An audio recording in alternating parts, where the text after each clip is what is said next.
भगवद गीता की जय, श्रीला प्रभुपाद की जय, सदगुरुदेव की जय। जय राधा माधव जय कुंज बिहारी, जय राधा माधव जय कुंज बिहारी, जय गोपी जन वल्लभ जय गिरिधर हरि, जय गोपी जन Vallabh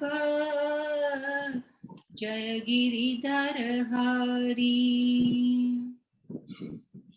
Radha Madhav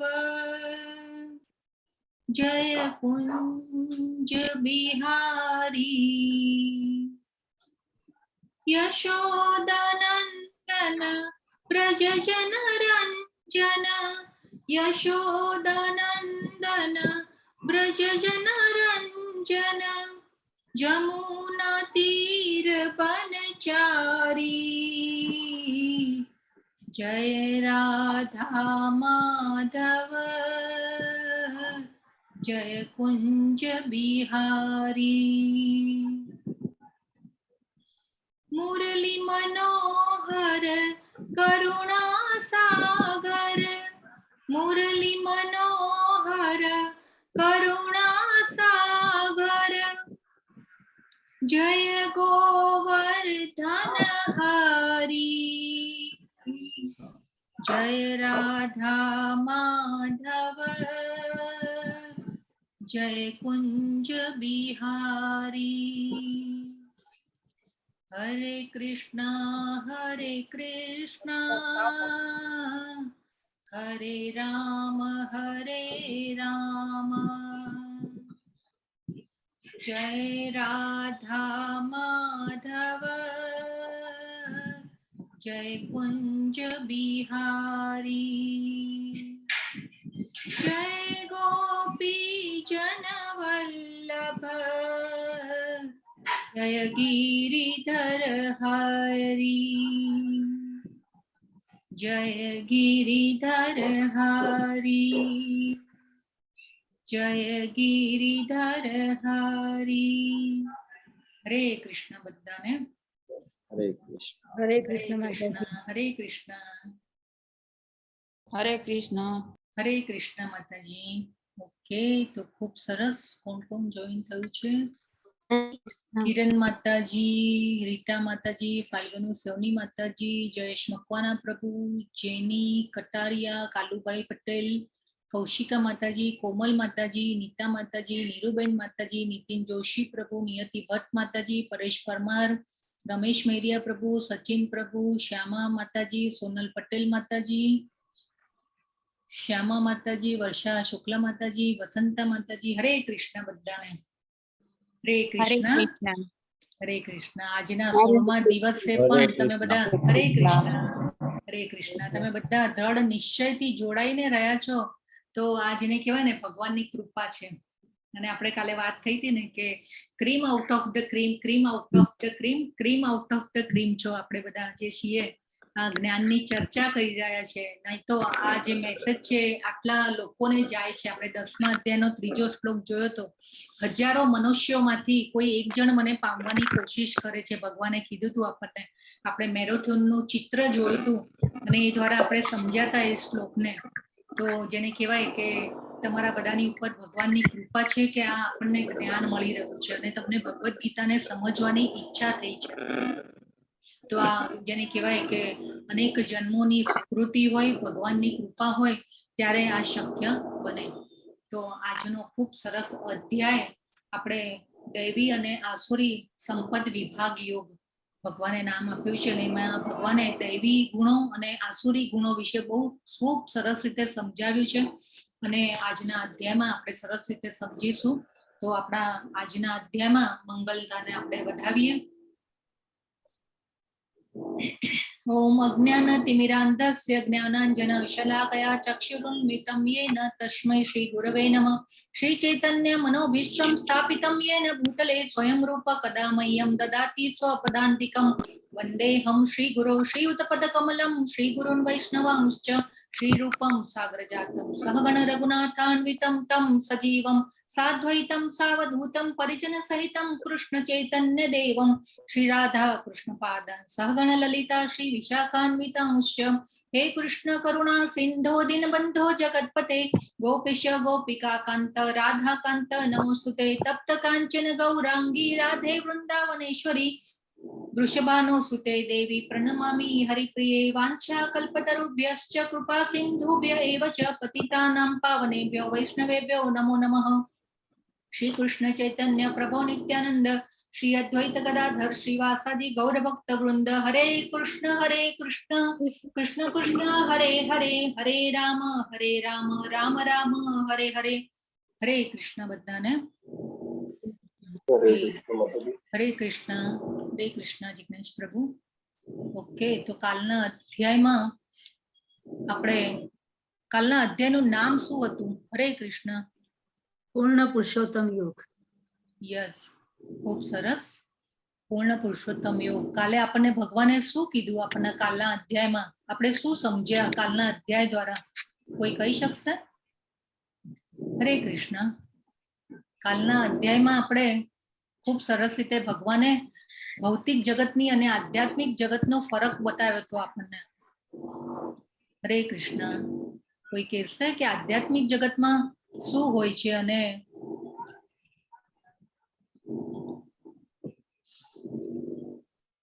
just a minute.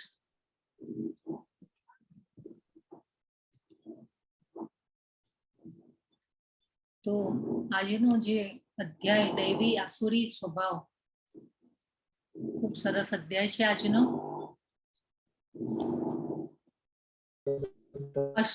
અશ્વત્થ વૃક્ષની કલ્પના કોની સાથે કરેલી ભગવાને? હરે કૃષ્ણ. કાલના અધ્યાયમાં મેં તમને અત્યારે બોલીને હિન્ટ પણ આપી. હરે કૃષ્ણ. અશ્વત્થ વૃક્ષની કલ્પના આપણે જોયું હતું તળાવના કિનારે પડછાયો છે. હરે કૃષ્ણ. કોણ કહેશે? ભૌતિક જગત સાથે. યસ, બરાબર છે. ખૂબ સરસ જયેશ પ્રભુ. તો ભૌતિક જગતની કલ્પના ભગવાને કાલના અધ્યાયમાં અશ્વત્થ વૃક્ષ સાથે કરી અને ભગવાને આપણને સમજાવ્યું કે આ ભૌતિક જગતમાં જે પણ કંઈ છે એ રિયલ હકીકત નથી, વાસ્તવિક નથી, ટેમ્પરરી છે. ભગવાને આપણને કાલના અધ્યાયમાં આ રીતે સમજાવ્યું અને ભગવાને અપીલ કરી આપણને કે ભાઈ મારા બાળકો તમે પાછા આવી જાઓ મારી પાસે. અને ખૂબ સરસ જેને કહેવાય કે શ્લોકો દ્વારા આપણને ભગવાને સમજાવ્યું કે મારા બાળકો મારા ધામમાં જેને કહેવાય કે કેટલું આનંદ છે, સુખ છે અને અહીંયા તમે જેને કહેવાય ને સંઘર્ષ કરી રહ્યા છો, જન્મ મૃત્યુ જરા વ્યાધિના સંઘર્ષ કરી રહ્યા છો ને તમે મારી પાસે પાછા આવી જાઓ. એ ભગવાને આપણને કાલના અધ્યાયમાં ખૂબ સરસ અપીલ કરી. આજના અધ્યાયમાં ભગવાન જે છે કે ભાઈ ભગવાનના ધામ સુધી પહોંચવું હોય અને આપણે ભક્તિ સેવામાં આપણે આગળ આવીએ તો આપણામાં કેવા ગુણો ડેવલપ થાય અને દૈવી અને આસુરી સ્વભાવ. ભગવાને કીધું હતું ને કે મારી પ્રકૃતિને તું પામીશ, આપણને મારા દિવ્ય સ્વભાવને પામીશ, એવા પણ આપણે શ્લોકોમાં જોયું હતું. ભગવાને આપણને કીધું હતું કે તો આપણે આ ભક્તિ યોગ, આપણે આ ભગવાનમાં મન એકાગ્ર કરી અને આ બધા ગુણો ડેવલપ કરીશું તો આપણે ભગવાન પાસે પહોંચી શકીશું. તો ભગવાને અશ્વત્થ વૃક્ષની કલ્પના કરીને ઉદાહરણ આપીને ભગવાને આપણને અપીલ કરી કે ભાઈ મારી પાસે આવી જાઓ. તો આજના અધ્યાયમાં જે છે કે ભગવાન આપણને ખૂબ સરસ રીતે સમજાવી રહ્યા છે. હરે કૃષ્ણ. હા, એક આ રોંગ ફાઇલ મારી થઈ ગઈ છે. મારે જસ્ટ અ મિનિટ, મારે 1-2 મિનિટ મને આપો પ્લીઝ.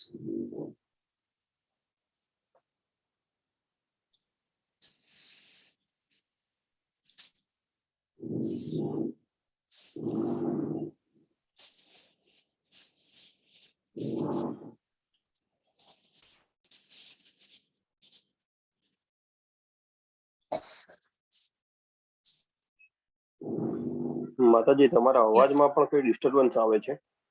ઓકે, અચ્છા. ના મારા અહીંયા નથી, કોઈ બીજાના ત્યાંથી આવી રહ્યો છે, જરા જોશો કેમ કે ના, તમારા ત્યાંથી જ આવે, તમે જ્યારે બોલો ને ત્યારે જ આવે, તમને બી માઇક માંથી કે કશેથી કંઈક તો આવે છે. ઓકે હવે આવે છે, ક્લિયર છે, ક્લિયર અવાજ છે. ક્લિયર આવે છે ને? હવે ઓકે હવે બરાબર છે. કરીને છે એનું મ્યુટ નથી. યસ, હા, તો જરા પ્લીઝ બધા થોડી અવેરનેસ રાખો અને આપણે બીજાને ડિસ્ટર્બન્સ ન થાય ને એવું એનું ધ્યાન રાખીએ. આપણે કંઈક બોલવાનું આવે ત્યારે આપણે જ્યારે કહેવાય કે અનમ્યુટ થઈએ અને પછી પાછા મ્યુટ થઈ જઈએ, એ આદત આપણે કેળવવી પડે. ઓકે, તો આજનો જે પહેલો 1 થી 3 શ્લોક છે એમાં ભગવાને આપણને આ દૈવી ગુણો સમજાવ્યા છે. અભયમ સત્વ સંશુદ્ધિ જ્ઞાન યોગ વ્યવસ્થિતિ દાનંદમશ્ચ યજ્ઞશ્ચ સ્વાધ્યાયસ્તપ આર્જવમ અહિંસા સત્યમ ક્રોધસ ત્યાગ શાંતિર પૈશુનમ દયા ભૂતેશ્વલોલુપ્તમ માર્દવમ હીર ચાપલમ તેજ ક્ષમા ધૃતિ શૌચમ દ્રોહો ના અતિમાનિતા ભવંતી સંપદમ દૈવીમ અભિજાતસ્ય ભારત. તો ભગવાને પહેલું જ અભયમ લીધું છે. અભયમ એટલે અભય એટલે શું? અભય ભય આપણે જેને કહેવાય ને અભય, ભયનું ઓપોઝિટ. યસ, હરે નિર્ભયતા. નિર્ભયતા. ભય વગરનો. યસ, તો પછી આપણને ભય ક્યારે લાગે? હરે કૃષ્ણ, ભય ક્યારે લાગે છે આપણને? આ ભૌતિક જગતમાં ભય ક્યારે લાગે? મૃત્યુ જ્યારે આવે છે. હા, એક તો મૃત્યુ સમયે તો લાગે જ, એ તો બહુ એ બરાબર છે. પછી બીજો ભય ક્યારે લાગે?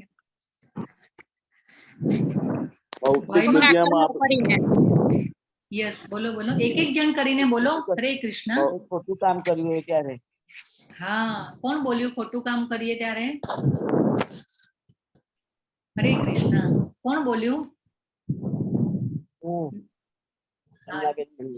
યસ, ખૂબ સરસ. ખોટું કામ કરીએ ત્યારે ભય આપણને લાગે અને એ પછી જ્યારે ભય લાગે ત્યારે એ પછી ભયને છુપાવવા માટે પાછા આપણે શું કરીએ? આપણે જેને કહેવાય ને કે 2-4 જૂઠ વધારે બોલીએ અને એ રીતે આપણે જેને કહેવાય કે એટલે જેને કહેવાય ખોટું કામ જ નહીં કરવાનું કે આપણે એવી પરિસ્થિતિમાં આવી જવાય. તો આ ભય જે છે એ ખૂબ જેને કહેવાય ને કે શત્રુ છે આપણો. તો પહેલા જ ભગવાને અહીંયા અભયમ કીધું છે. અભય એટલે નિર્ભયતા. તો એ નિર્ભયતા ક્યારે ડેવલપ થાય? કે જ્યારે નિર્ભયતાનું પણ ખૂબ મહત્વ છે કે નિર્ભયતા ક્યારે ડેવલપ થાય? કે આપણને જ્યારે ભગવાનમાં ટ્રસ્ટ, ભગવાનમાં વિશ્વાસ આવે ત્યારે આ નિર્ભયતા ડેવલપ થાય છે. તો જેને કહેવાય ને કે ડિપેન્ડન્સી, આપણે ઘણીવાર કેવું હોય કે ભાઈ આપણે આપણા જેને કહેવાય કે આપણી ફેમિલી ઉપર આપણી ડિપેન્ડન્સી હોય, પછી આપણે કોઈના ઉપર કે ભાઈ પતિ પત્નીની ઉપર અથવા તો પત્ની પતિની ઉપર ડિપેન્ડન્ટ હોય. તો આ રીતે જેને કહેવાય ને કે એક ડિપેન્ડન્સી આપણે જો જેમ જેમ આપણી વધતી જાય એમ એમ આપણે ભયમાં આવતા જઈએ. તો આ જે ડિપેન્ડન્સી છે એ એકચ્યુઅલી તો ભગવાન ઉપર આપણે રાખવાની છે કે ભાઈ ભગવાન ઉપર ટ્રસ્ટ અને ભગવાન ઉપર જો આપણો જે કે મન એકાગ્ર હશે તો આ જેને કહેવાય ને કે ભય જે છે એ ભયમાં આપણે રહીશું નહીં. આપણે કાલે જોયું હતું કે આપણે ઓલવેઝ ભયમાં જ જીવતા હોઈએ છીએ. આપણે જોયું ને કે ભાઈ કોરોના કાળમાં કેટલું હતું, કેવી સિચ્યુએશન હતી કે ભાઈ અત્યારે તો આજકાલ ન્યૂઝ, સમાચાર પત્રો અને એમાં પણ જેને કહેવાય કે એવા બધા ન્યૂઝ આવે કે આપણને જોઈ અને આપણને આમ વાંચી અને પછી એવું થાય કે ભાઈ આ ક્યાં પહોંચશે આ બધું. તો એટલે આપણે જેને કહેવાય ને કે ભય જે છે એ ખૂબ જે કે શત્રુ છે આપણો. તો નિર્ભયતા ક્યારે વધે? કે આપણે જ્યારે ભગવાન ઉપરનો વિશ્વાસ દ્રઢ થાય ત્યારે આ નિર્ભયતા આવે. તો નિર્ભયતા આવે તો આપણે સાચી રીતે આગળ વધી શકીએ. આપણને હંમેશા જેને કહેવાય ને કે નિર્ભયતા વધારવી હોય તો મેઇન પોઈન્ટ છે કે ભગવાન ઉપર વિશ્વાસ વધારવો પડે.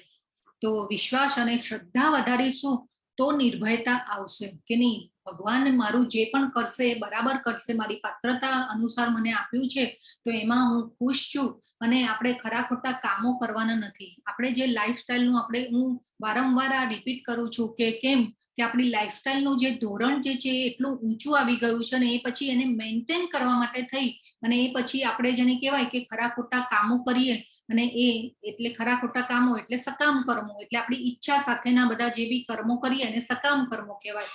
એટલે જેને કહેવાય કે એમાં પછી આપણને કર્મના બંધનો લાગે અને કર્મના બંધનોમાં આપણે પછી જેને કહેવાય કે એ પૂરા કરવા માટે પાછું બીજું નવું શરીર મળે અને એ બીજું નવું શરીર મળે એટલે પાછા આપણે આ જાયન્ટ વ્હીલમાં ફરતા જ રહીએ. અને ભગવાને આપણને સમજાવ્યું હતું કે સકામ કરનારાઓ ક્યાં જન્મે છે? પાછા અહીંયા ને અહીંયા જ પાછું A for apple, B for ball અને C ફોર કેટ કરવામાં પાછું આવી જવાનું. તો જેને કહેવાય કે નિર્ભયતા ખાસ જરૂરી છે. ભગવાન ઉપર જો ટ્રસ્ટ રાખીશું તો આ નિર્ભયતા જે છે ડેવલપ થશે.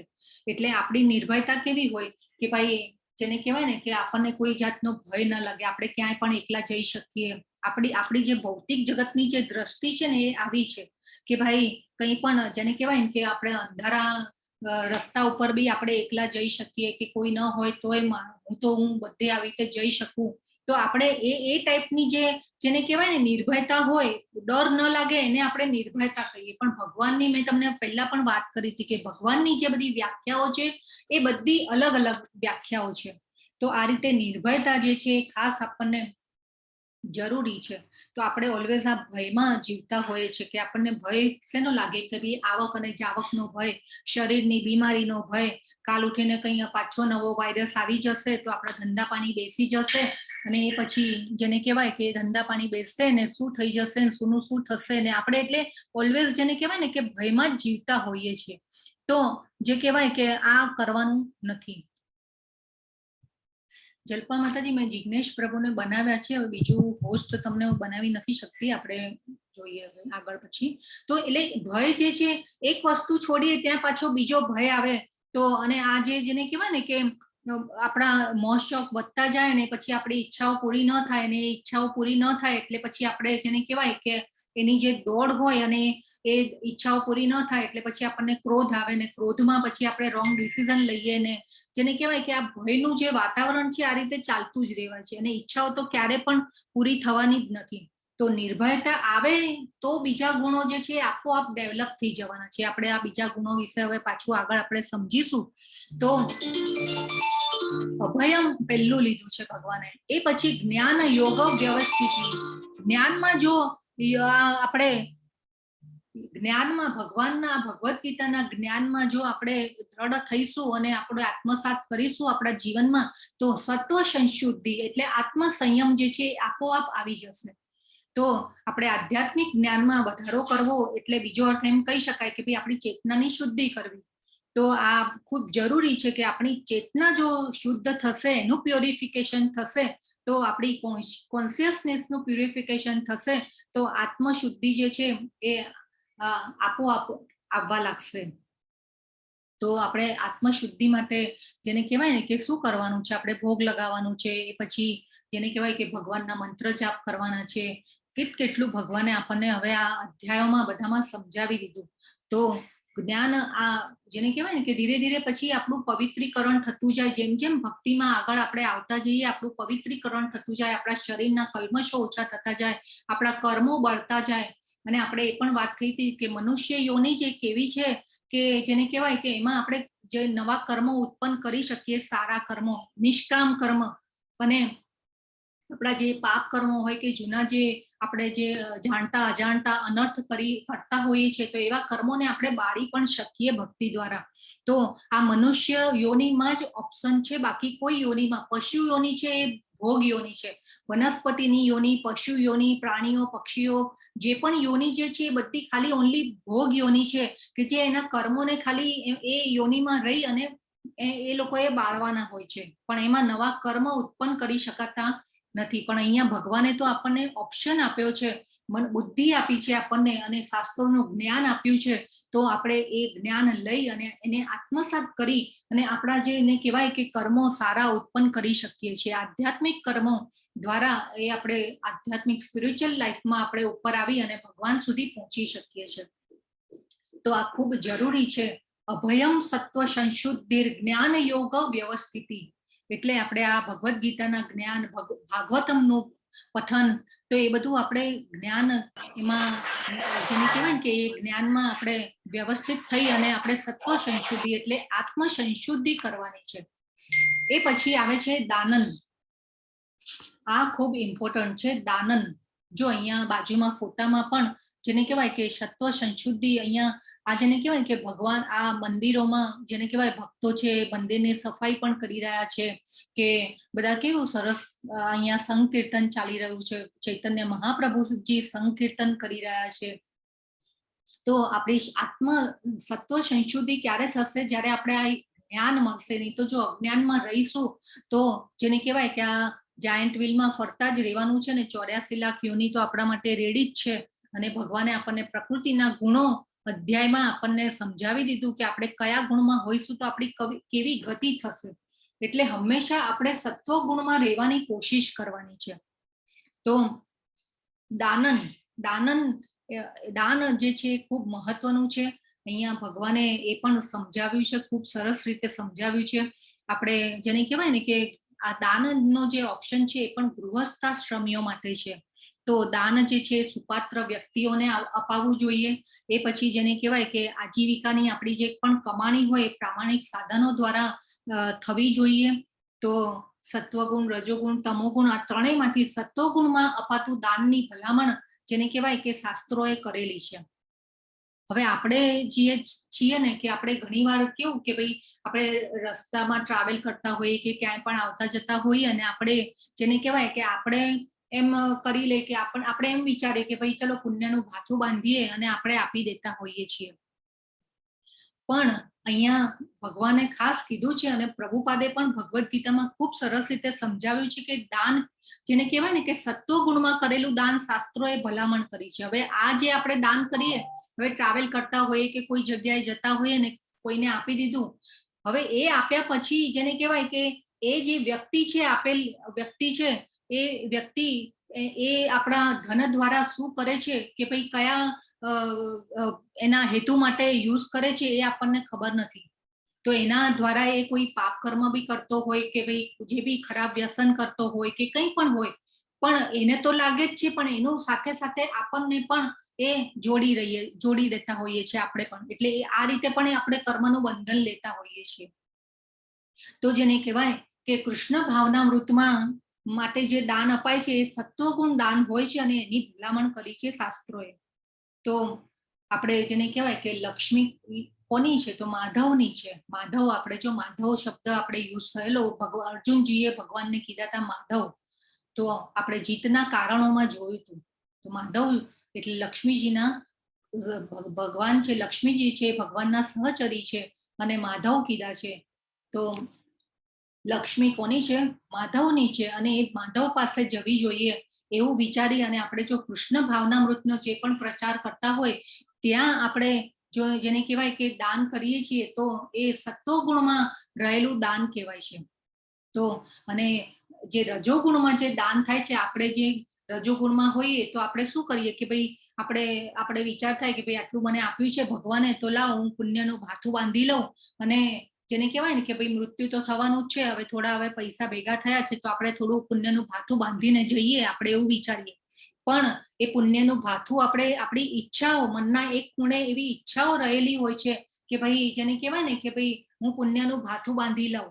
તો એના માટે થઈ અને આપણે પછી જેને કહેવાય કે દાન પુણ્ય કરતા હોઈએ છીએ કે ભાઈ વૃદ્ધાશ્રમમાં આપીએ, અનાથાશ્રમમાં આપીએ, પણ એ પણ શું કહેવાય? રજોગુણમાં કરેલું દાન કહેવાય. યજ્ઞ, દાન, તપ જે પણ આપણે આ રજોગુણમાં રહીને કરીએ છીએ તો એ પણ જેને કહેવાય કે ધનનો અપવ્યય છે. તો આ ખૂબ જરૂરી છે કે દાન આપણે કઈ જગ્યાએ કરવું, કેવા વ્યક્તિને કરવું, તો કયા સમયે કરવું, બહુ શાસ્ત્રોમાં ખૂબ સરસ રીતે વર્ણન કરેલું છે. બધું આપણે અહીંયા બહુ શોર્ટમાં અત્યારે લઈ રહ્યા છીએ. એ પછી આવે છે દમશ્ચ. દમશ્ચ એટલે આત્મસંયમ. તો આત્મસંયમ છે એ મનુષ્ય જેને કહેવાય ને કે આત્મસંયમ જરૂરી છે. સંતોષ જેને કહેવાય, આપણે અત્યારે કેવું કે સમાજનો ઢાંચો જ એવો થઈ ગયો છે કે દેખાદેખી, કમ્પેરિઝન, ઇનસિક્યોરિટી અને બધું કે ભાઈ આની પાસે છે અને મારી પાસે નથી. અને જેને કહેવાય કે તો આ આત્મસંયમ કેળવવાનો છે આપણા જીવનમાં આપણે. અને જેને કહેવાય કે ઈચ્છાઓનો સંયમ એ કેળવવાનો છે. કામ એટલે ઈચ્છા અને બીજી એક જેને કહેવાય કે કામ એટલે વાસના તરીકે પણ આપણે લઈ શકીએ. તો એમાં પણ જેને કહેવાય કે આપણે જેને કહેવાય કે કંટ્રોલ રાખવાનો છે. તો જાતીય જીવનનો ઉપયોગ પણ જો કૃષ્ણ ભાવના અમૃત વાળા બાળકો લાવવા માટે કરતા હોઈએ તો એ ભગવાને અહીંયા અપ્રૂવ કર્યું છે, પરંતુ નહીં તો એને પણ પશુતા કહી છે ભગવાને. તો આ ખૂબ જરૂરી છે કે એમાં પણ જેને કહેવાય કે આત્મસંયમ કેળવવો જોઈએ. એ પછી આવે છે યજ્ઞશ્ચ. તો યજ્ઞ છે એ આપણે ગૃહસ્થીઓએ કરવાનું છે, કેમ કે આપણે જે કહેવાય કે ભાઈ આપણે આ બધું જે યુઝ કરી રહ્યા છીએ ભગવાનની માલિકીનું, આ પ્રકૃતિ પણ ભગવાને કીધું હતું ને કે પ્રકૃતિનો કંટ્રોલર પણ હું જ છું, યજ્ઞના સ્વામી પણ હું જ છું. એટલે ભગવાને ભુક્તારમ યજ્ઞ તપસામ સર્વલોક મહેશ્વરમ, આપણે આ શ્લોક વારે વારે જેને કહેવાય કે આપણે મમરાવ્યો છે આ શ્લોકને. તો યજ્ઞના સ્વામી કોણ છે? અલ્ટિમેટ એન્જોયર કોણ છે? ભગવાન છે. તો આપણે આ બધું જે છે ને કહેવાય કે આપણે આ પ્રકૃતિ, આપણને શરીર મળ્યું છે, અહીંયા પ્રકૃતિમાં ભગવાને ભૌતિક જગત બનાવ્યું છે અને આપણે અહીંયા રહી રહ્યા છીએ, ભગવાનની માલિકીનું બધું આપણે યુઝ કરી રહ્યા છીએ, જેને કહેવાય કે એટલા માટે થઈ અને આપણે યજ્ઞ કરવા જરૂરી છે. આ યજ્ઞ કરીએ છીએ તો આપણી જેને કહેવાય ને કે આપણી જે જીવન જરૂરિયાતોની પૂર્તિ જે છે એ ભગવાન કરે છે, નહીં તો પછી આપણે અછતના ભોગ બનવું પડે છે. તો આ જપ યજ્ઞ જે છે ખૂબ જરૂરી છે. જો અને શરીરની અનુકૂળતા હોય, શક્તિ હોય તો આપણે ભગવાનની સેવા, પૂજા, અર્ચના અને કરવું જોઈએ અને એ રીતે ભગવાનમાં મન એકાગ્ર કરવું જોઈએ. અને પ્રભુપાદ તો લખે છે કે ભાઈ આપણી સંપત્તિનો 50% પાર્ટ જીવન જરૂરિયાત માટે જે પણ જોઈએ એ બધું જેને કહેવાય કે એ બધું કરી અને પછી જે 50% પાર્ટ હોય એ ભગવાનના કામમાં યુઝ થવો જોઈએ. તો આ ભગવદ્ ગીતાનું જેને કહેવાય ને કે મોરલ જે છે આ છે, આપણે ભગવાનના અંશ છીએ અને આપણે પૂર્ણની સેવા કરવા માટે નિર્માયેલા છીએ. અને આપણે તો ભગવાનની ઈર્ષા કરી, આપણે ભગવાનની પાસે હતા પણ ભગવાનને જેને કહેવાય ને માલિકી ભાવની કંટ્રોલ કરવાની આપણે બધી જિજ્ઞાસા કરી અને ઈર્ષા કરી થોડી, એટલે આપણે બધા અહીંયા આવી ગયા છીએ ભૌતિક જગતમાં. તો આ ખૂબ જરૂરી છે, યજ્ઞ કરવો એ ખૂબ જરૂરી છે. તો આપણે જેમ જેમ બને એટલા આપણે મંત્ર જાપ વધારે કરતા રહીએ. તો આ જો યજ્ઞ કરતા રહીશું તો આપણી જેને કહેવાય ને આ જે બધી કુદરતી આપણે જે સૂર્યપ્રકાશ, ઓક્સિજન જે છે કે જે પાણી એ પછી છે કે અગ્નિ અને આ જે ચંદ્ર, આપણે જોયું હતું ને એક અધ્યાયમાં કે ચંદ્રના પ્રકાશ દ્વારા વનસ્પતિમાં રસ ભરાય છે અને ભગવાને કીધું કે અન્ન દ્વારા આપણું શરીર પોષણ પામે છે અને પોષણ પામી અને ભગવાન જ અન્નને પચાવે છે અને એ શક્તિ દ્વારા પાછું આપણે યજ્ઞ કરી શકીએ. નહીં તો જો એ આપણે અન્ન ન લઈએ અને આપણે ખાધા પીધા વગર આપણે કરીએ તો શક્તિ જ ન રહે શરીરમાં, તો આપણે યજ્ઞ પણ ભગવાનનું કામ પણ કેવી રીતે કરી શકીએ? તો આખું ચક્ર જે છે એ આપણે સમજવાનું છે. તો આપણે ભગવાનને આપણે યજ્ઞ કરતા રહેવાનું છે. તો આ જપ યજ્ઞનો મહિમા ભગવાનને ખબર હતી કે મારા બાળકો કળિયુગમાં નહીં કરી શકે, આટલું વેદોનું જ્ઞાન અને ઉપનિષદો, પુરાણોનું જ્ઞાન નહીં લઈ શકે, એટલે કેવી સરળ રસ્તો આપણને કરી આપ્યો, ભક્તિયોગ આપ્યો આખો આપણને કે ભાઈ આ ન કરી શકે તો તું આ કર, આ ન કરી શકે તો તું આ કર. અને સંકીર્તન તો જો આપણે જપ યજ્ઞ તો આપણે કેવી રીતે નાનું બાળક પણ કરી શકે, આપણે પણ કરી શકીએ, બેઠા બેઠા ટાઈમ હોય ત્યારે આપણે કરી શકીએ. કેટલું ઈઝી રસ્તો આપણને બતાવી દીધો. નહીં તો પછી સતયુગમાં તો જો કેટલા તપ કરવા પડે ને ફળ ફ્રૂટ ખાઈને ચલાવવું પડે. આપણે તો અહીંયા આપણા જેને કહેવાય કે આટલી સારી એકદમ ટેસ્ટી વાનગીઓ ખાઈ ભગવાનને ધરાવીને આપણે બધું ખાઈ પણ શકીએ છીએ. કેટલું ઈઝી છે બધું, પણ તે છતાં પણ આપણે જો આ ન સમજી અને આ વિચારીને ન કરીએ તો આપણું જીવન જે કહેવાય કે વ્યર્થ કહેવાય. એ પછી આવે છે સ્વાધ્યાય. દાનન દમશ્ચ યજ્ઞશ્ચ સ્વાધ્યાય. સ્વાધ્યાય ખૂબ જરૂરી છે. સ્વાધ્યાય એટલે અભ્યાસ. તો અભ્યાસ છે એ ખૂબ જરૂરી છે. આપણે ભગવદ્ ગીતાનું પઠન કરીએ, વાંચીએ, ભગવદ્ ગીતાનું વાંચન કરીએ, એનું મનન કરીએ કે ભગવાને શું કહેવા માંગે છે. એ પછી હું તમને વારંવાર કેમ વિનંતી કરું છું કે ભાઈ ભગવદ્ ગીતા વાંચો, ભગવદ્ ગીતા વાંચો. પ્રભુપાદ પોતે પણ જેને કહેવાય એમને પોતે આ પુસ્તકો લખ્યા છે, પણ તે છતાં પણ એ પોતે પણ વાંચતા. તો એ કહેતા કે ભાઈ નહીં, મને તો ભગવાને અહીંયા જેને કહેવાય ને કે આમ ખભા ઉપર હાથ મૂકી અને લખાવ્યું છે આ બધું, તો આ તો મારે વાંચવું જ રહ્યું. તો એ પોતે એ શબ્દો વાંચતા ભગવાનને, આ ભગવાને જે લખાવેલા શબ્દો છે, ભગવાને જે બોલેલા શબ્દો છે એ પોતે વાંચતા. તો જેને કહેવાય કે આ આપણે કરવું જોઈએ સ્વાધ્યાય. અને ભગવાને પહેલા પણ અર્જુનજીને કીધેલું કે ભાઈ, અર્જુનજીએ કીધું હતું કે ભાઈ મન ચંચળ છે, હું જેને કહેવાય કે વાયુને વશમાં એકવાર કરી લઉં, પણ જેને કહેવાય અષ્ટાંગ યોગ હું નહીં કરી શકું. ત્યારે ભગવાને કીધેલું કે અભ્યાસ દ્વારા કોઈ પણ વસ્તુ શક્ય છે. તો આ સ્વાધ્યાય જે છે, અભ્યાસ જે છે, એ આપણે ચાલુ રાખવાનું છે. તો ભગવદ્ ગીતાનું જ્ઞાન છે ખૂબ ઊંચી વસ્તુ છે, ટ્રાન્સેન્ડેન્ટલ નોલેજ છે, તો દિવ્ય છે. રોજ વાંચવાની, ભલે એક શ્લોક એક ભાવાર્થ વાંચો, પણ રોજ જેને કહેવાય કે એની સાથેનો કોન્ટેક્ટ આપણે છોડવાનો નથી. આપણે આ સ્વાધ્યાય ખૂબ જરૂરી છે. એ પછી આવે છે આર્જવમ. આર્જવમ, આર્જવમ એટલે સાદાઈ, સરળતા, સિમ્પ્લિસિટી. તો જેને કહેવાય કે આ ખૂબ મહત્વનું છે. જીવનમાં સાદાઈ જેટલી હશે એટલા કર્મ બંધનોમાં આપણે ઓછા ફસાઈશું. તો અત્યારે આપણે સમાજમાં જોઈ રહ્યા છીએ કે ભાઈ દેખાદેખી, કમ્પેરિઝન કેટલું બધું વધી રહ્યું છે આજકાલ. પૈસા પાછળની દોડ, લોકોનું જીવન ધોરણ ઊંચું આવી ગયું છે. આ જોઈએ, આ તો જોઈએ જ, પેલું તો જોઈએ જ. જેને કહેવાય ને કે આ બધું હવે અત્યારના જમાનામાં જો સાદાઈથી કોઈ જીવતું હોય ને તો એ બિચારો પહેલા જ કપાય, આમ ધીરે ધીરે આમ કટ કપાઈ જાય કે ભાઈ આટલું બધું છે ને તું સાદાઈથી જીવે છે, આવું જીવન જીવે છે કે ભાઈ મોજ મજા કરો ને તમે. આટલું બધું આપ્યું છે ભગવાને, તો આને કરવાનું શું? પાછું એવું પણ આપણને સામે આવે કે ભાઈ આ બધાને કરવાનું શું? પછી આ બધું ક્યાં મૂકશો ને શું કરશો? તો તમારી પાસે શું નથી? અને આજકાલ તો વોટ્સઅપ પર તો એટલું બધું જ્ઞાન આવી રહ્યું છે કે આ રીતે જીવવું જોઈએ ને, આ કરવું જોઈએ ને, પેલું કરવું જોઈએ ને. પણ આ ભગવદ્ ગીતાના જ્ઞાનને આપણે ખોલતા નથી, લવ લેટરને આપણે પ્રેમપત્રને ખોલતા નથી અને એમાં ફસાતા રહીએ છીએ. પણ આપણે ભગવાન પાસે પહોંચવાનું છે. એ પછી આવે છે તપ. સ્વાધ્યાય તપ આર્જવમ. તપ આર્જવમ, આર્જવમ એટલે સાદાઈ, સિમ્પ્લિસિટી. અને સ્વાધ્યાય પછી જે છે અહીંયા તપ કીધું છે. તો જે તપ જે છે એ તપ 3 પ્રકારના હોય છે, મન, વચન અને કર્મ ના તપ. તો મનને આપણે સંયમમાં રાખીએ, વચન એટલે વાણીનું તપ, તો વાણીને પણ સંયમમાં રાખીએ. એ પછી આવે છે કર્મનો સંયમ. તો કર્મનો સંયમ આપણે જેને કહેવાય કે 11 કરીએ તો એ શરીરનું તપ છે. આવતીકાલે 11 છે. 11 જેને કહેવાય કે ખૂબ ભગવાનની પ્રિય તિથિ છે અને 11 કરવી જ જોઈએ. 11 નું કરવાનું ખૂબ મહત્વ છે. 11 છે ભગવાનની પ્રિય તિથિ છે. એ પછી તપમાં આવે કે ભાઈ જન્માષ્ટમી હોય, ભગવાનનો જેને કહેવાય ને એ દિવસે ભગવાનનો જન્મ થયેલો અહીંયા આવા પૃથ્વી ઉપર, ધરાતલ ઉપર, અને ભગવાન આવ્યા હતા, જન્મ લીધો તો આ ધરાતલ ઉપર. તો એ જન્માષ્ટમીના દિવસે પણ આપણે ઉપવાસ કરીએ.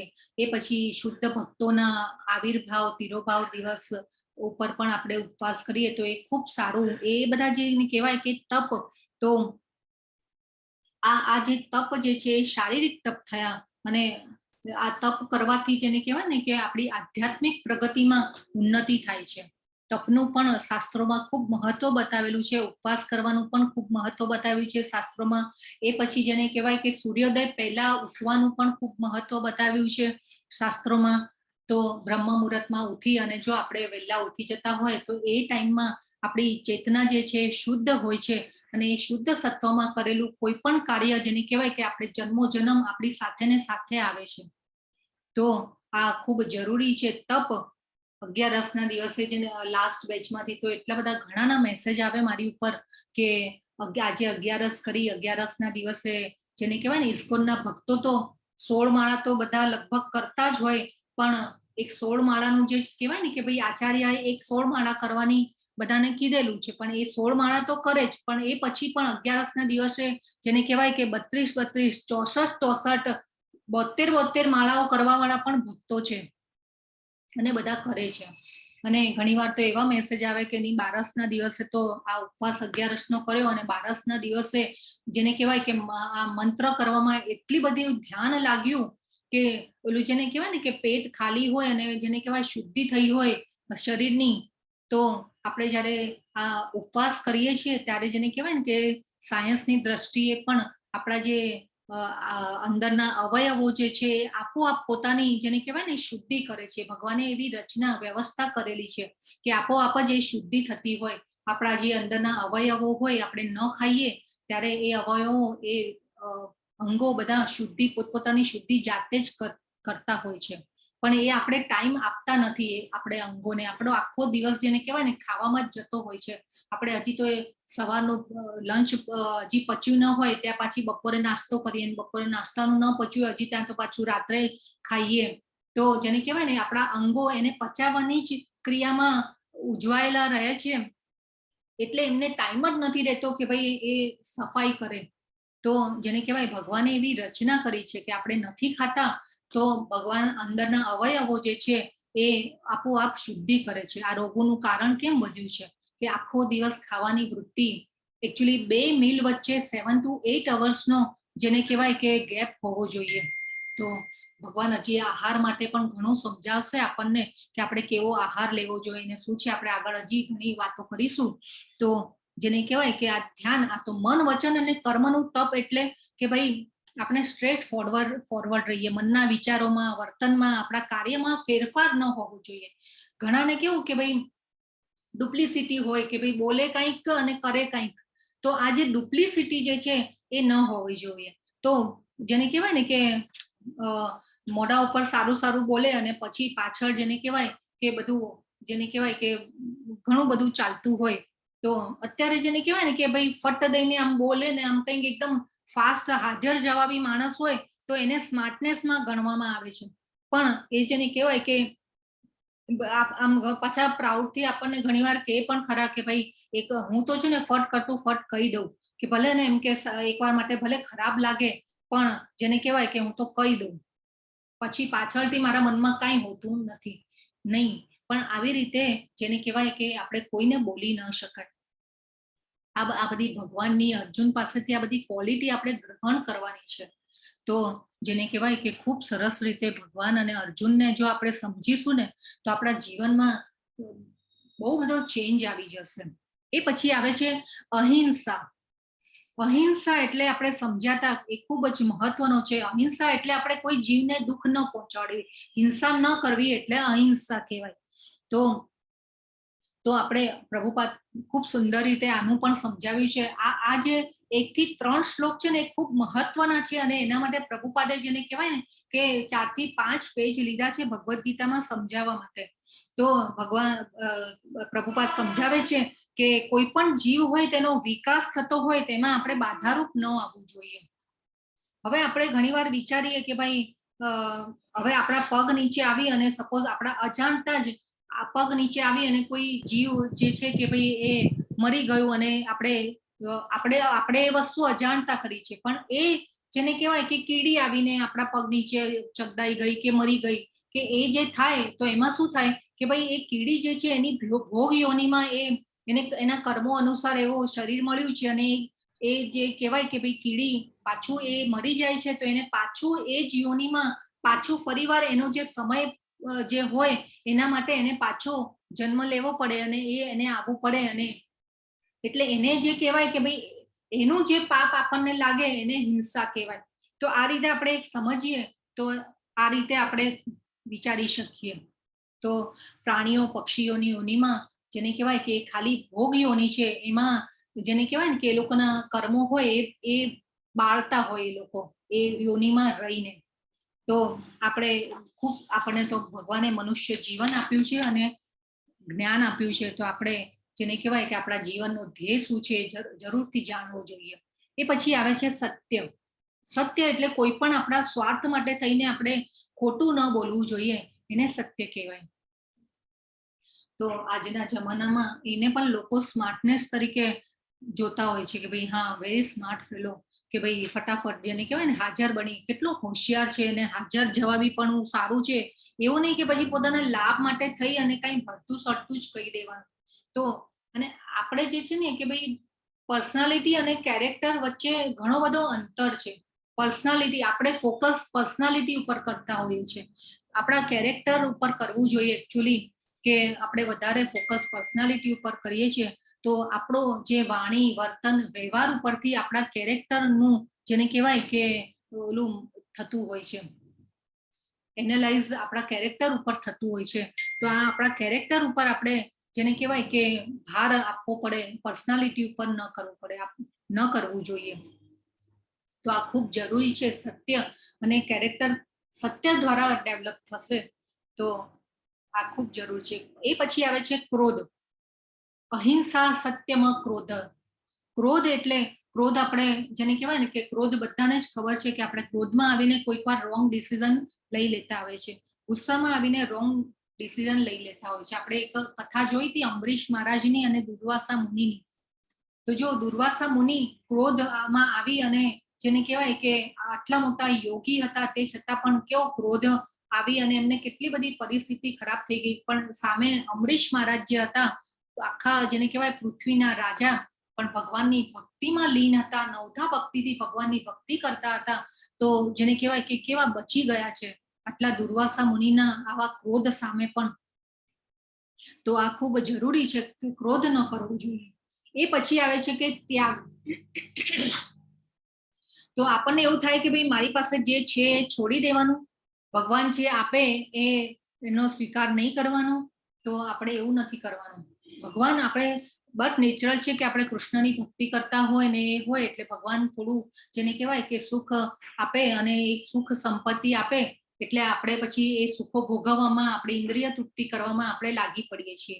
પણ અહીંયા ભગવાને ત્યાગ શું કરવાનું કીધું છે કે ભાઈ આપણે આપણને જે પણ ભગવાન આપે છે ધન સંપત્તિ કે ભાઈ જે પણ શક્તિ આપે તો એ એટલે કે કર્મના ફળનો ત્યાગ નથી કરવાનો. આપણે કર્મનો ફળનો ત્યાગ જે પણ ભગવાન આપે છે એનો સ્વીકાર કરવાનો છે પણ એ પાછું આપણે ભગવાનના કામમાં જ યુઝ કરવાનું છે. તો આ રીતે જેને કહેવાય કે આ ત્યાગ કરવાનું કીધું છે ભગવાને. તો આપણી પાસે જે કંઈ પણ હોય ભગવાન કૃષ્ણજીની સેવા માટે ઉપયોગ કરવાનો છે અને આપણને લાગે કે ભાઈ મારી પાસે શું છે, મારી પાસે જે શક્તિ છે, જે પણ કંઈ પણ છે તો આપણે એના દ્વારા આપણે ભગવાનની જેને કહેવાય કે ભગવાન માટે યુઝ કરવાનું છે. બધું ભગવાનની ઇન્દ્રિયોને સંતોષવા માટે આપણે યુઝ થવું જોઈએ. તો આપણી મોટામાં મોટી સંપત્તિ શું છે? સમય. સમય જે છે આપણી મોટામાં મોટી સંપત્તિ છે અને આ સમય આપણે જો આપીશું તો ભગવાનની આપણે આ જે કહેવાય કે ભગવાન જે પ્રસન્ન કેવી રીતે થશે, આપણે સમય આપીશું, આપણી ચેતના શુદ્ધ થશે, આપણે ભગવાન પાસે પહોંચી શકીશું. તો જેને કહેવાય કે એક શ્વાસનો આપણે ઉપયોગ કરવાનો છે અને ભગવાન પાસે પહોંચવાનું છે. તો આ સમય દ્વારા આ ત્યાગની ક્વોલિટી જે છે એ ડેવલપ થશે.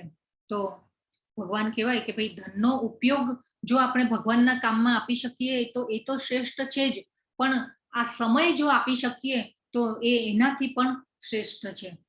તો એ પછી આવે છે શાંતિ. અહિંસા સત્યમાં ક્રોધ ત્યાગ શાંતિ. શાંતિ એટલે આપણી જે આપણે કહેવાય કે ભાઈ ઘણા લોકોને આપણે સાંભળીએ છીએ અત્યારે કે ભાઈ જીવનમાં બધું જ છે પણ શાંતિ નથી. કેમ? આપણે આ જો સ્ટ્રેસ, એન્ઝાયટી એ પછી જેને કહેવાય કે આ રોગો વધવાનું કારણ એ બધું શું છે? કેમ કે મનને આપણે મિત્ર બનાવ્યું નથી. માઇન્ડ જે છે એ ખૂબ જે કેમ કે મેટર કરે છે. તો મનને જો આપણે મિત્ર બનાવીશું, ભગવાનમાં મન એકાગ્ર કરીશું તો આ શાંતિ જે છે આપોઆપ આવવાની છે. તો આ ખૂબ જરૂરી છે કે ગમે તેવી પરિસ્થિતિમાં આપણે શાંતિને જાળવી રાખીએ અને આપણે વિચલિત ન થઈએ. તો આપણે અત્યારે આજકાલ જેને કહેવાય ને કે ઘણી બધી વાતોમાં વિચલિત થઈ જતા હોય છે, ધૈર્ય ગુમાવી દેતા હોઈએ છીએ. એ પછી આવે છે અપૈશુનમ. શાંતિર અપૈશુનમ. તો અપૈશુનમમાં બીજાના દોષો ન કાઢવા એને અપૈશુનમ કહેવાય. તો જેને કહેવાય કે આપણા બધામાં આ અવગુણ બહુ જેને કહેવાય ને કે મોટો અવગુણ છે કે આપણે બધામાં ફોલ્ટ શોધતા હોઈએ છીએ. અજાણતા ઘણીવાર જાણતા અજાણતા પણ થઈ જતું હોય છે આપણામાં, પણ આપણે બીજા લોકોના દોષ શોધતા રહેવું એ મોટો અવગુણ છે. તો એકચ્યુઅલી આપણે આપણી જાતને જ ચેન્જ કરવાની છે. ઘણીવાર ફોલ્ટ મળી જાય એ સારી વાત છે. આપણે જેને કહેવાય કે આપણે માતા પિતા હોઈએ અને બાળકમાં જેને કહેવાય કે ભાઈ એની ભૂલ કે ફોલ્ટ એ કરતા હોય, ભૂલો કરતા હોય તો આપણે એને સુધારવી જોઈએ. એટલે ફોલ્ટ મળવો એ સારી વસ્તુ છે, પણ એ ફોલ્ટ કરવા વાળા જો ઉપર ફોકસ જાય ને એ જેને કહેવાય કે એ ખોટું છે. તો આપણે આ જેને કહેવાય કે અપૈશુનમ, બીજાના દોષો ન કાઢવા. આજકાલ તો હવે જેને કહેવાય ને કે કેવું થઈ ગયું છે કે ભાઈ આપણે ઓફિસોમાં ને એમાં કેવું કે ભાઈ એકબીજાને ખુરશીઓ ચેન્જ થતી હોય કે ભાઈ ફોલ્ટ બતાવી અને પછી એને કાઢી નાખવામાં આવે અને બીજાને બેસાડવાનો હોય, પોતાનો જેને કહેવાય કે હિતેચ્છુ હોય કે સગાવાલા હોય અને એને એ ખુરશી ઉપર બેસાડવાનો હોય, એટલે શું થાય કે ભાઈ પહેલા એના ફોલ્ટ શોધવામાં આવે કે ભાઈ એ ફોલ્ટ શોધે એટલે પછી કે ભાઈ ચલો ફાયર, તમે આજે ફાયર. હવે એ પછી જેને કહેવાય કે પછી બીજી ખુરશી જે છે એના ઉપર બીજું કોઈ આવીને બેસી જાય, એટલે આવું બધું બી થતું હોય છે. તો આ જેને કહેવાય કે આ જે થઈ રહ્યું હોય છે અપૈશુને બીજાના દોષો કાઢવા, એ બહુ ખોટું છે.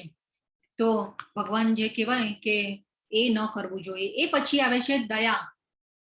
શાંતિર અપૈશુનમ પછી દયા. તો દયા, કરુણા એ આપણે જરૂરી છે કે કોઈ પણ જીવ પ્રત્યે આપણે સમભાવ રાખવાનો છે, કેમ કે બધાના હૃદયમાં પરમાત્મા રહેલા છે. આપણે જોયું છે, એ વાતની આપણને હવે ખબર છે. તો દયા ભૂતેશ્વ લોલુપ્તમ, બધા જીવો પ્રત્યે આપણે દયા રાખવાની છે. અલોલુપ્તમ એટલે લોભથી મુક્તિ, લાલસા. તો આપણે આ લાલસાના કારણે જ આપણે જેને કહેવાય કે દુઃખી છીએ અને અહીંયા ભૌતિક જગતમાં છીએ. પછી દયા ભૂતેશ્વ લોલુપ્તમ માર્દવમ હીર ચાપલમ. માર્દવમ એટલે કે સૌમ્યતા, નમ્રતા.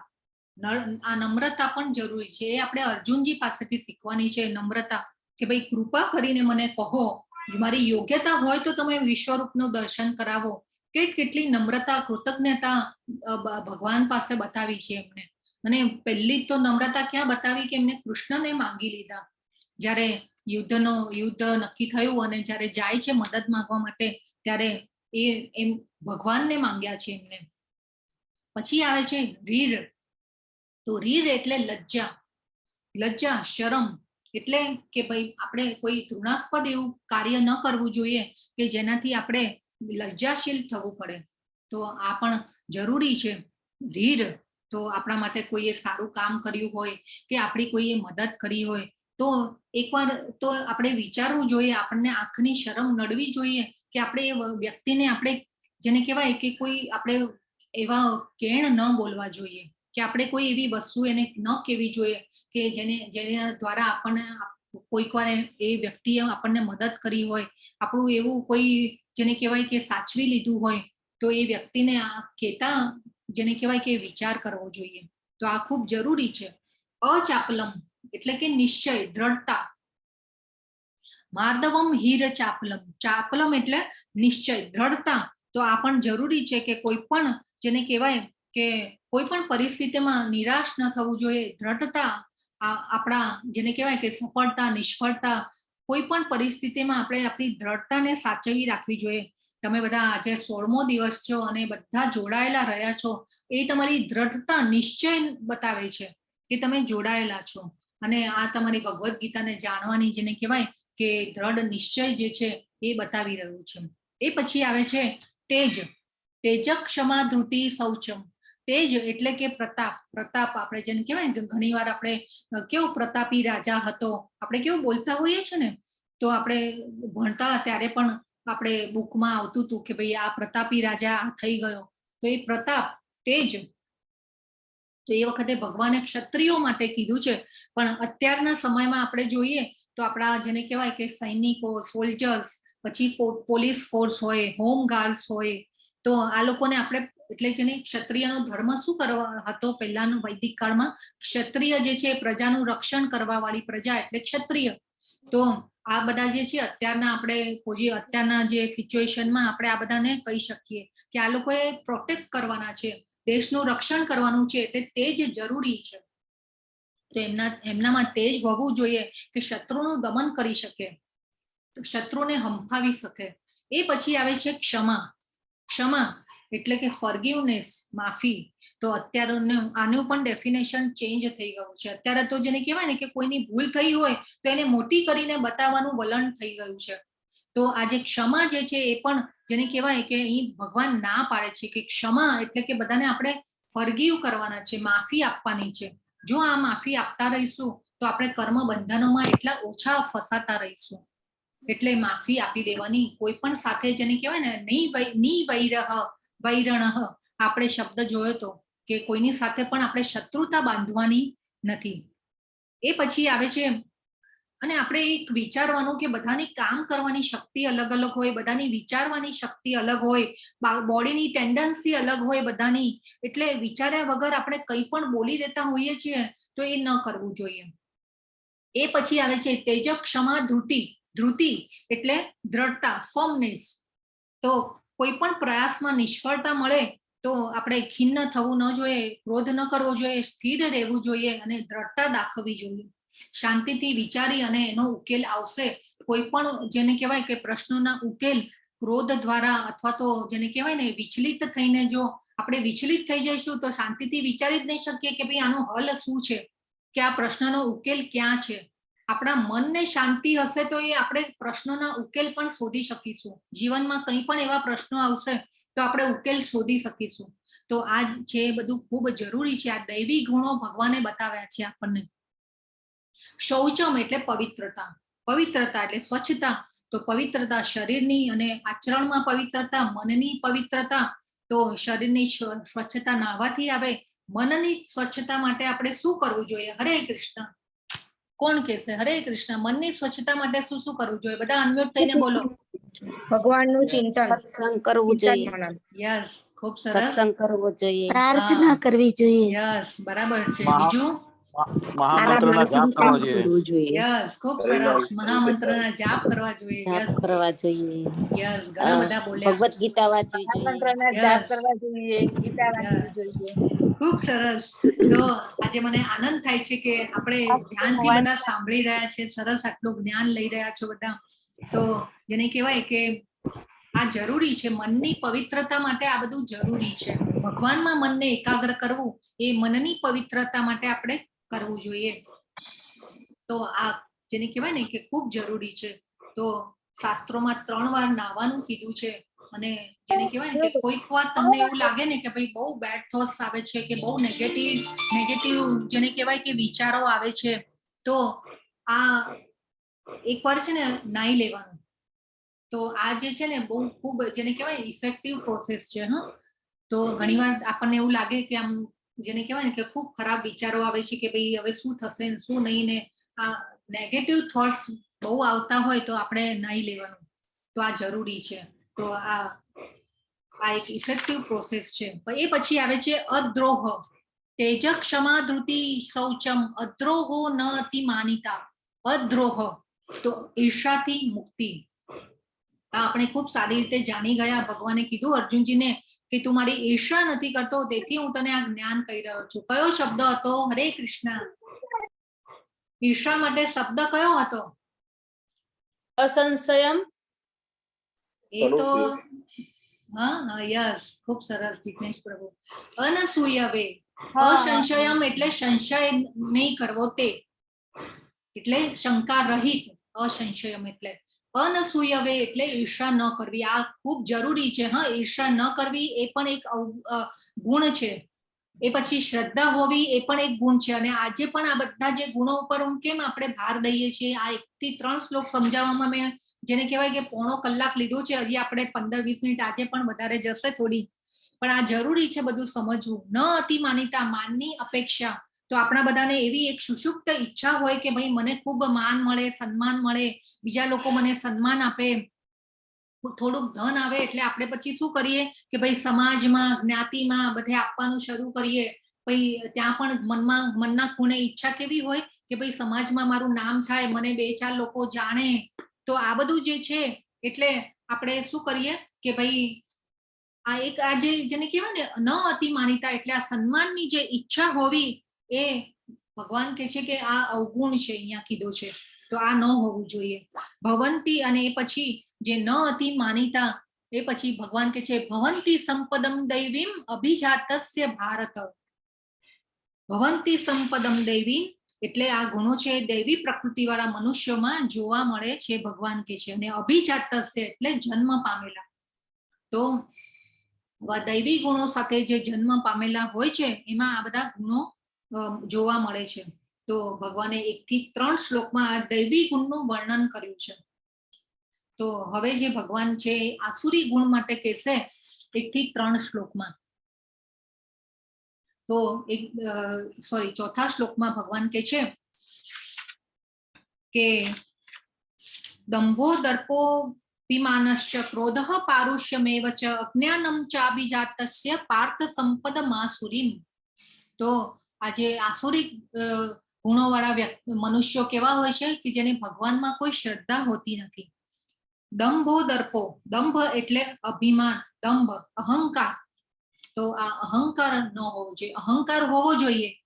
એ આપણે ટ્રુ ઈગો અને ફોલ્સ ઈગો પણ આપણે જોયું હતું, પણ એમાં જેને કહેવાય કે ટ્રુ ઈગોમાં શું આવે કે આપણે ભગવાનના સંતાનો છીએ, આપણને જેને કહેવાય કે ભગવાન પ્રત્યે વિશ્વાસ હોવો જોઈએ, હું ભગવાનનો ભક્ત છું.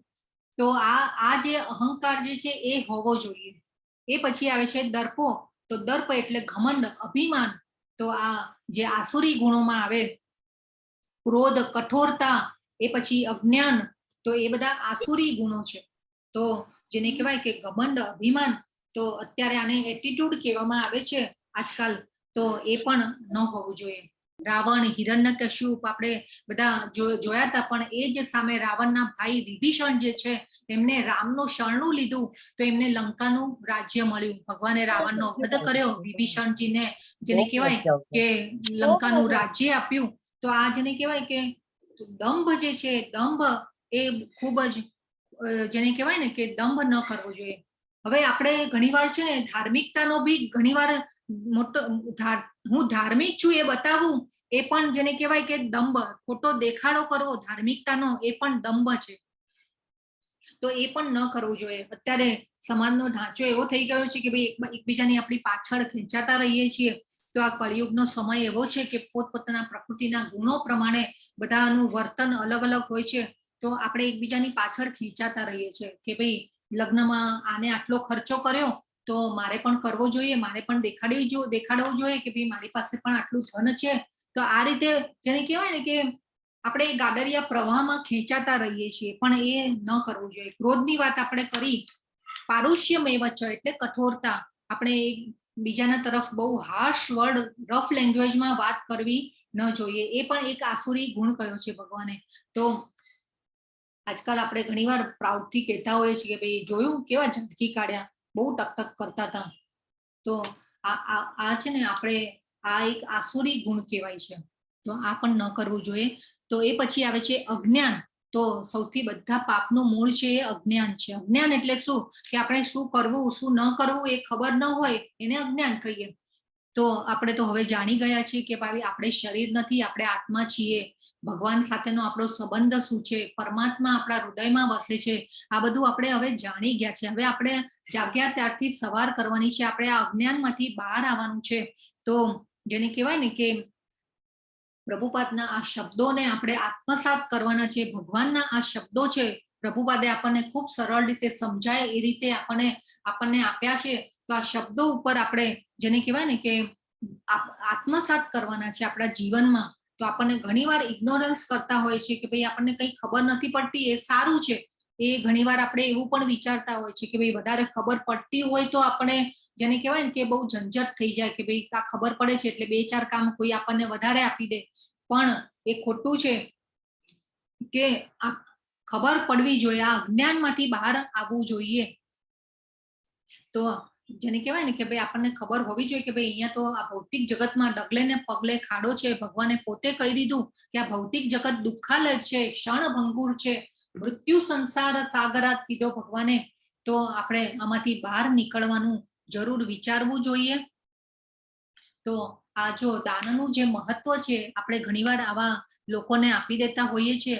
એ પછી જેને કહેવાય કે જેને કહેવાય કે સમાજના આવા જે બધા હોય કે ભાઈ જેને કહેવાય ને કે કોઈ ઓલા હુલ્લડો થઈ જાય અને પછી આવી રીતે બસો બાળી નાખે ને કેટલું બધું તોફાન કરતા હોય છે. તો એવી જગ્યાએ પણ આપણે દાન ન કરવું જોઈએ. તો આ બધું આસુરી ગુણોમાં આવે છે.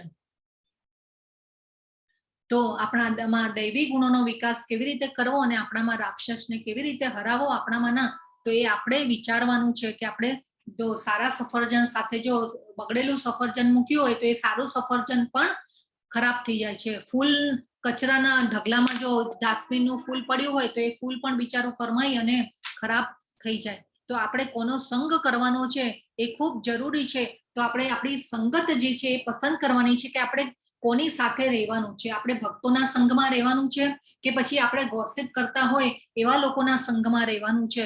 તો જેને કહેવાય કે આ ખૂબ જરૂરી છે કે આપણે કયા લોકોના સંગ કરવા.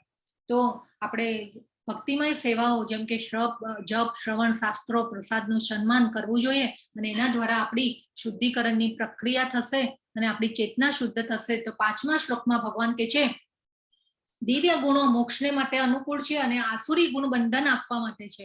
હે પાંડુપુત્ર, તું ચિંતા કરીશ નહીં, કારણ કે તું દૈવી ગુણો સાથે જન્મ્યો છે. પાછું અર્જુનજીને ભગવાને સર્ટિફિકેટ આપી દીધું, સાઇન કરી દીધું કે તું મારી ઈર્ષા નથી કરતો, તું મારો ભક્ત છે, મિત્ર છે, એટલે હું તને જ્ઞાન આપી રહ્યો છું.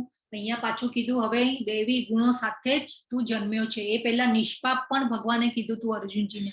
તો હવે અર્જુનજીને તો આટલા બધા ભગવાને સર્ટિફિકેટ આપી દીધા, તો ભગવદ્ ગીતા કોના માટે હતી? ભગવદ્ ગીતા આપણા માટે છે, હજી આવનારી પેઢીઓ માટે પણ છે. તો ભગવાનને ખબર હતી કે હવે હું આ ધરાતલ ઉપરથી જવાનો મારો સમય આવી ગયો છે અને સમય થઈ ગયો છે, તો મારે આ જ્ઞાન આપીને જવું પડે. અને એ જ્ઞાનને પાછો આપણે આ લવ લેટરને આપણે ઉપાડ્યો નહીં હાથમાં, એટલે પાછા ભગવાન જે છે ભક્ત અવતારમાં આવ્યા, કૃષ્ણ ચૈતન્ય મહાપ્રભુ આવ્યા અને ભગવાને લીલાઓ કરી અને પછી પાછો સંકીર્તનનો મહિમા આપણને આપીને ગયા કે મારા બાળકો આટલું પણ નહીં કરી શકે, તો જેને કહેવાય કે થોડુંક ઈઝી રસ્તો બતાવીને આપણા માટે ગયા. તો ભક્તિ જીવન ક્યારે શરૂ કરવું જોઈએ? નાનપણથી જ આપણે શરૂ કરવું જોઈએ. તો આપણે આપણા બાળકોને પણ ભગવદ્ ગીતાના ક્લાસમાં જોઈન કરાવીએ. જો ધ્રુવ મહારાજે 5 વર્ષની શરૂઆત કરીને પ્રહલાદ મહારાજે તો જન્મ પહેલા જ શરૂઆત, પ્રહલાદ મહારાજ જન્મથી જ ભક્ત હતા. તો આ રીતે આપણે જે લોકો આસુરી હોય છે તેઓ જાણતા નથી કે શું કરવું જોઈએ અને શું ન કરવું જોઈએ. તેઓમાં નથી પવિત્રતા, નથી ઉચિત આચરણ કે નથી સત્ય જોવા મળતું. આ જે દ્રશ્ય છે આ જે ઓલો હિટલરનો જમાનો હતો ત્યારનું દ્રશ્ય છે. તો હિટલરની લગભગ બધાને કથા ખબર જ છે કે કેવો જેને કહેવાય ને કે આસુરી વૃત્તિનો માણસ હતો, કે કેટલો ત્રાસ જેને કહેવાય કે આપતો હતો. એ પછી ભગવાન કહે છે કે આ જગત મિથ્યા છે, તેનો કોઈ આધાર નથી. જો પાછું ભગવાને અહીંયા આપણને કહી દીધું, મીઠો ઠપકો આપી દીધો કે આ જગત મિથ્યા છે, તેનો કોઈ આધાર નથી અને તેનું નિયમન કોઈ ઈશ્વર દ્વારા નથી થતું. તેમનું કહેવું છે કે તે કામેચ્છાથી ઉત્પન્ન થયેલું છે અને કામ સિવાય તેનું બીજું કોઈ કારણ નથી.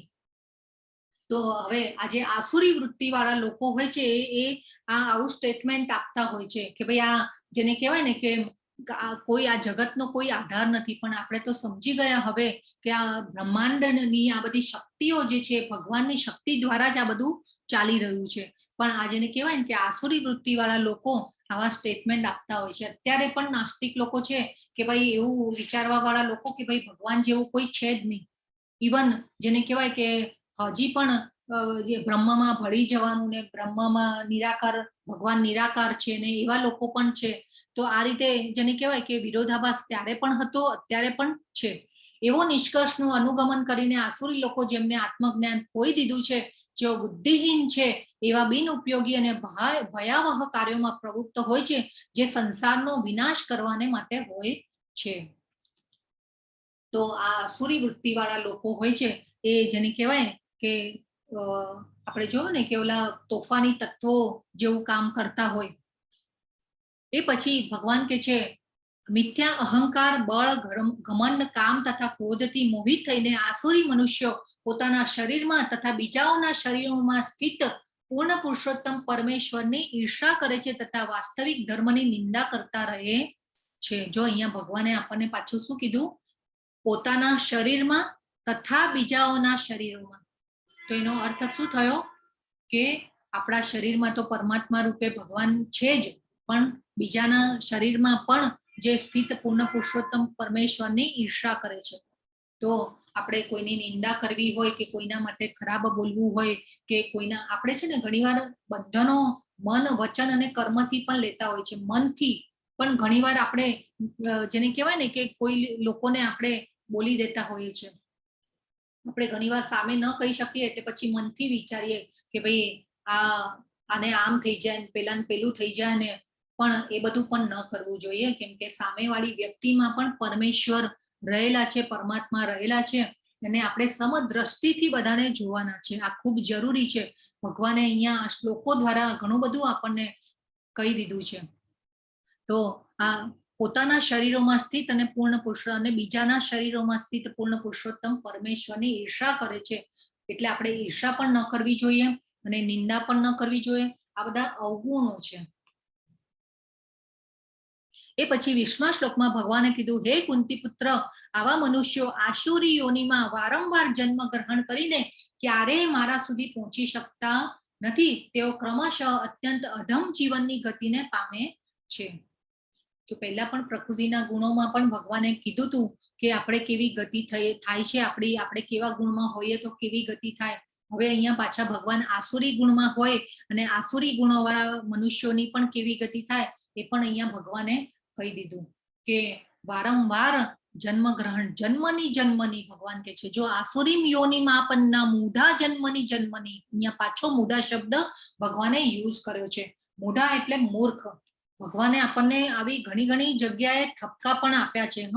તો આપણે એ ઠપકાઓને આપણે છે ને, આ ભગવાન આપણા પિતા છે. માતા પિતા બાળકને ઓલવેઝ આપણે ઉદાહરણ પણ જોયું હતું કે ભાઈ ચોકલેટ હોય, કાકા કાકી હોય, એ લોકો એમ કે ભાઈ કોઈક જ વાર આપણે આપણા ઘરે આવે એટલે બાળકોને કે ભાઈ ખાવા દો ચોકલેટ. પણ જેને કહેવાય કે સોરી ગડબડ થઈ ગઈ. તો કાકા કાકી જે હોય છે એ ચોકલેટ ખાવા માટે પણ આપણા માતા પિતા હોય એને ખબર હોય કે ભાઈ મારા દીકરાને કે દીકરીને જેને કહેવાય કે ચોકલેટ ખાવાથી એને શરદી થઈ જશે અને જેને કહેવાય ને કે શરદી થશે, એની તબિયત ખરાબ થશે. એટલે આપણા પિતા પણ જે ભગવાન જે છે આપણને આવા ધીરે ધીરે ઠપકાઓ પણ કોઈ જગ્યાએ આપ્યા છે. એ પછી ભગવાન કે છે આ નરકના 3 દ્વાર છે, કામ, ક્રોધ અને લોભ. દરેક શાણા મનુષ્ય તેમનો ત્યાગ કરવો જોઈએ, કારણ કે તેમનાથી આત્માનું પતન થાય છે. તો આ જે કહેવાય કામ, ક્રોધ અને લોભ જે છે નરકના દ્વાર છે. તો કામ એટલે ઈચ્છા અને બીજી આપણે એક વાસના તરીકે પણ લેવાનું છે. તો એ વાસનામાં પણ આત્મસંયમ જરૂરી છે. તો જેને કહેવાય કે દ્રૌપદી તરફ વાસના કૌરવોએ રાખી પતન થયું. એ પછી પાંડવો પ્રત્યેનો ગુસ્સો, તો પાંડવો પ્રત્યે જેને કહેવાય કે કૌરવોને કેટલું વેર હતું અને કેટલા પૈંતરા રચ્યા મારવા માટે થઈને. અને જેને કહેવાય ને કે ભાઈ લાક્ષાગ્રહની વાત પણ બધાને ખબર છે, કથા ખબર છે કે મારવા માટે કેવું દુર્યોધને વિષ આપી અને ભીમને જેને કહેવાય સમુદ્રના પાણીમાં નાખી દીધા હતા ભીમને. તો કેવા કાર્યો કર્યા છે પાંડવો પ્રત્યે. એટલે આ જેને કહેવાય ને રાક્ષસી વૃત્તિ કહેવાય. આ બધું જે છે રાક્ષસી, કૌરવો જે છે એ રાક્ષસી વૃત્તિ વાળા હતા. એ પછી જે છે હસ્તિનાપુરના રાજ્ય તરફનો લોભ. તો કામ, ક્રોધ અને લોભ જે છે એ ખૂબ જેને કહેવાય શત્રુ છે. તો આ હસ્તિનાપુર, તો એ પછી જેને કહેવાય મનુષ્યની આ 4 ખામીઓ છે કે આપણે ભૂલો કરીએ છીએ, જેને કહેવાય કે ભ્રમિત પણ થઈએ છીએ, ખોટી વસ્તુઓ પ્રત્યે ભ્રમિત થઈએ છીએ. આપણે આપણી ભૌતિક દ્રષ્ટિથી વસ્તુઓને જોતા હોય છે, એટલે આપણી ઇન્દ્રિયો કેવી છે? અપૂર્ણ છે. તો આપણે ભૌતિક જગતમાંથી જે નીકળી અને આધ્યાત્મિક જગતમાં જવાનું છે ભગવાન પાસે, ત્યાં આપણે જેને કહેવાય કે આ બધું હોતું નથી. અન્યને છેતરવાની વૃત્તિ આપણા મનુષ્યોમાં જેને કહેવાય કે ખૂબ રહેલી હોય છે. તો આ ખામીઓને લીધે આપણે કર્મ બંધનમાં ફસાઈએ છીએ અને આ રીતે આપણે અહીંયા ભૌતિક જગતમાં રહેવા માટે મજબૂર થતા હોઈએ છીએ. તો રાક્ષસ એટલે શું કે ભાઈ કયા યુગમાં કયા સ્વરૂપે આવે છે અહીંયા આપણને ખબર પડે છે કે સતયુગમાં જેને કહેવાય ને કે રાક્ષસો કેવા કે ભાઈ જુદા જુદા ગ્રહો ઉપર હતા. તો જેના હિરણ્યક્ષ રાક્ષસ હતો અને આ જેને કહેવાય ને કે ભગવાને વરાહદેવનું રૂપ લઈ અને પછી નીચે પૃથ્વીને બચાવી હતી. તો એટલે એ રીતે યુદ્ધ થતા હતા. રાક્ષસો એવી રીતે અલગ અલગ ગ્રહો પર હતા. એ પછી જેને કહેવાય કે ત્રેતાયુગ, તો જુદા જુદા દેશમાં રામ અને રાવણ હતો. રાવણ આસુરી વૃત્તિ વાળો, રામ જે છે આપણા જેને કહેવાય કે ભગવાન પોતે હતા.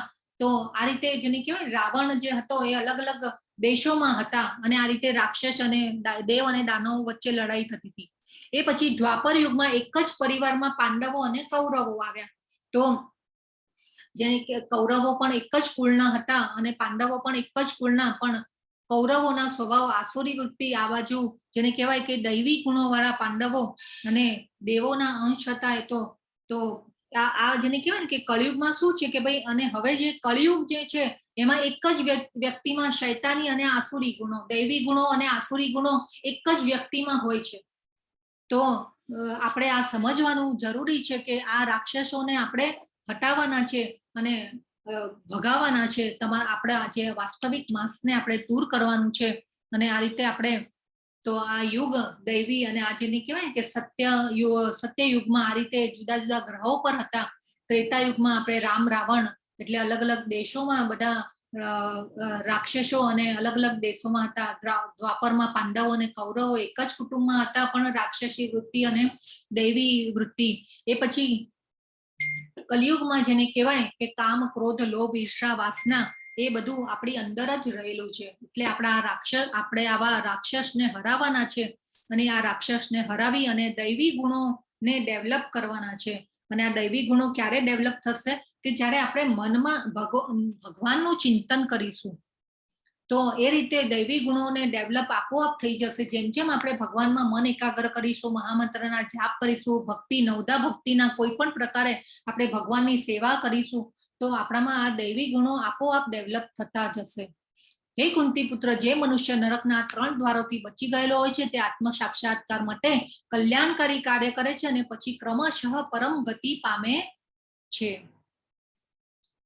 તો અત્યારે તો આજકાલ આ ગૂગલ બાબાનું જેને કહેવાય ને કે ગૂગલ બાબા બહુ જેને કહેવાય કે પ્રચલિત છે કે આજકાલ તો યંગસ્ટરને તો કંઈ પણ જ્ઞાન જોઈતું હોય તો ગૂગલ બાબાને પૂછી લેવાનું. તો જે મનુષ્ય શાસ્ત્રોના આદેશોની અવહેલના કરે છે અને પોતાની ધૂનમાં આવે તેમ મનસ્વી વર્તન કરે છે તે નથી સિદ્ધિ પામતો, નથી સુખ પામતો કે નથી પરમ ગતિ પામતો. ભગવાને કીધું ન સુખમ ન પરામ ગતિ. ભગવાને કીધું કે પ્રભુપાદ તો ખૂબ ચોખ્ખું લખે છે કે જો આ દુનિયાને સમૃદ્ધ કરવી હોય, અહીંયા જ આપણે સુખનો અનુભવ કરવો હોય, તો જેને કહેવાય કે આખી દુનિયાના લોકો જો કૃષ્ણ ભાવનામૃત અપનાવે તો આ અહીંયા ભૌતિક જગતમાં પણ સ્વર્ગ જ છે એવું પ્રભુપાદ લખે છે. તેથી મનુષ્યોએ શાસ્ત્રોના નિયમો પરથી સમજવું જોઈએ કે શું કર્તવ્ય છે ને શું કર્તવ્ય નથી. આવા નિયમો અને નિયંત્રણો જાણીને મનુષ્યો એવી રીતે કર્મ કરવું જોઈએ કે જેથી ક્રમે ક્રમે ઉન્નતિ પામી શકે. તો આપણે શાસ્ત્રોના નિયમોને ફોલો નથી કરતા, એટલા માટે આપણે દુઃખી થઈએ છીએ અને આપણે આ જન્મ મરણના ચક્રમાં ફસાતા રહીએ છીએ. હા, હરે કૃષ્ણ. આ કયું દ્રશ્ય છે? કોઈને ખબર ધ્યાનમાં આવે છે? હરે કૃષ્ણ. જ્યારે કૃષ્ણ અને સુદામા બે એના ગુરુ પાસે ભણતા ત્યારનું દ્રશ્ય છે. બરાબર છે, સુદામા અને કૃષ્ણ. બરાબર, ઓકે. તો ભગવાન જે છે એ સાંદીપની ઋષિના આશ્રમમાં પોતે જ્ઞાન લેવા માટે ગયા છે. તો જ્ઞાન જ્યારે ભગવાનનું તો ક્યાં જરૂર હતી? ભગવાને તો જ્ઞાન બ્રહ્માજીને આપ્યું. એને બ્રહ્માજીએ સૃષ્ટિની રચના કરી અને પછી જ્ઞાન જે છે એ જેને કહેવાય કે આ બધા પુરાણો, વેદો, ઉપનિષદો એ બધા ભગવાન વેદવ્યાસજી જે છે એ ભગવાનનો 27 અવતાર છે. અને એમને આ ભગવાને તરફથી આવેલું જે જ્ઞાન હતું એ બધાને લિપિબદ્ધ કર્યું ભગવાન વેદવ્યાસજીએ. તો જેને કહેવાય કે આ લિપિબદ્ધ જ્ઞાન કર્યું અને પછી જેને કહેવાય કે આ જે પરંપરામાં જ્ઞાન આવ્યું અને એ જ્ઞાન દ્વારા આપણે અત્યારે આ જ્ઞાનની ચર્ચા કરી રહ્યા છે. આપણે જે અત્યારે જ્ઞાનની ચર્ચા કરી રહ્યા છે એ પ્રભુપાદ જે છે 32મા નંબરે આવે. એ આપણે આખું કોષ્ટક પણ જોયેલું હતું. અને એમના જે આગળ ગુરુઓ જે થઈ ગયા અને એ પરંપરામાં જે આવેલું જ્ઞાન છે એ આપણે અત્યારે લઈ રહ્યા છીએ. તો ભગવાને અહીંયા કીધું કે શાસ્ત્રોના નિયમો પરથી સમજવું જોઈએ કે શું કર્તવ્ય છે અને શું કર્તવ્ય નથી.